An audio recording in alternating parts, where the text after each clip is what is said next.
Okay, ladies and gentlemen, welcome to 5 marks in 5 minutes series.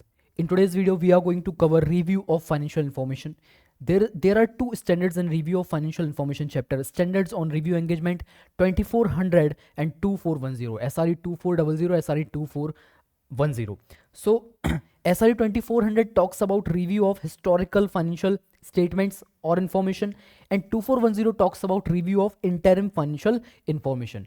In both these there is a term used. In case of 2400, the term being used for a chartered accountant is practitioner, and in case of 2410, term is used is an auditor. Now the question arises. The question was raised by ICAI in November 2024 examinations, and a lot of people has got this wrong. Almost 80% has people got this wrong. That's why I am telling this concept to you.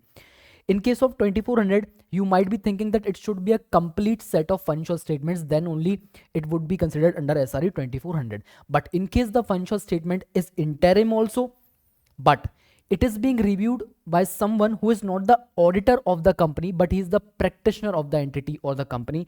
In that case, 2400 has to be applied.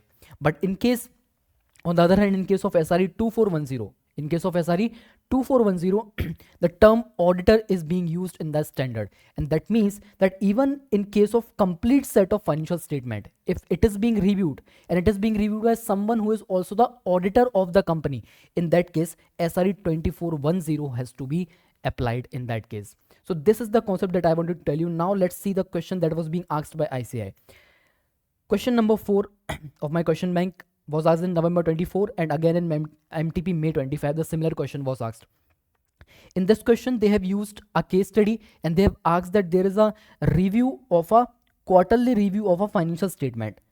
And that was being done by whom? By a practitioner. Discuss from the practitioner point of view the preconditions for accepting a review engagement as per the relevant SRE.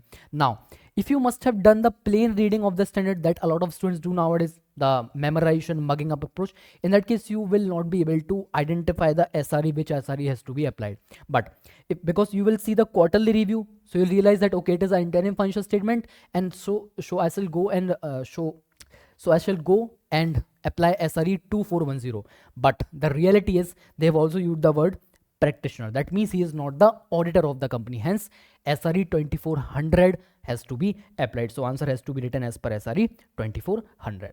Okay. So this is the one concept that I want to tell you. The another concept is about the review procedures. So in case of review, we perform two primary procedures: inquiry procedures and analytical procedures, and these are being called as primary procedures in case of review engagements. Now the question here is, if I perform other review procedures than inquiry and analytical procedures, I perform test of details or external confirmation just in case it is required. Sometimes situation may arise that we may require to perform other review procedures also. So does that mean that the objective that was to obtain limited assurance in case of review engagement or SRE 2400, the objective was to obtain limited assurance? Does that change to reasonable assurance just because I have performed other review procedures than inquiry analytical procedures? No, it does not change. So the answer is no. This thing has to be kept in mind because this can be checked in your MCQs. So here is the fact in my notes. In a review, the practitioner mainly focuses on inquiry analytical process for obtaining sufficient appropriate evidence as the basis for conclusion on financial statements as a whole. But the fact that the practitioner may deem it necessary to perform other procedures than inquiry and analytical procedures, it does not alter the practitioner's objective of obtaining limited assurance in relation to the FS as a whole. So ICAI has not asked any question from this till now, but they may check this in MCQ, or they may frame a case study out of it, and then they ask that whether we should give limited assurance or whether my objective has changed from limited assurance to a reasonable assurance.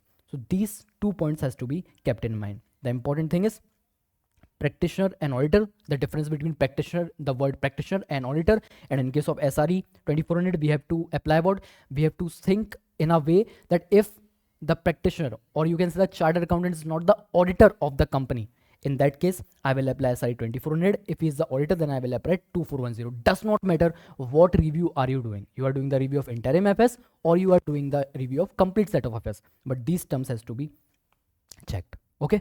So this was the point that I want to tell you. Thank you so much. I'll meet you in the next video.